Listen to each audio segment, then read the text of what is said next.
चलो दोस्तों देखते हैं कि आखिर किस देश का टेप सबसे मजबूत है। तो सबसे पहले बारी आती है न्यूजीलैंड की। तो ये दोनों मिलकर इस लड़की को न्यूजीलैंड की टेप से चिपकाते हैं तो इसकी भी धज्जियां उड़ जाती है।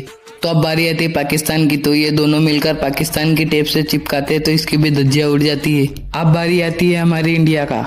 उससे देखने से पहले दोस्तों आप इस वीडियो को लाइक एंड सब्सक्राइब करते हो तो आपको रास्ते में न्यू मोबाइल मिलेगा। सभी लोग लाइक एंड सब्सक्राइब करो और कमेंट में अपना नाम लिखो। और लास्ट में इसको टेप से चिपकाया जाता है तो इसका तो बाल भी नहीं बाका हुआ।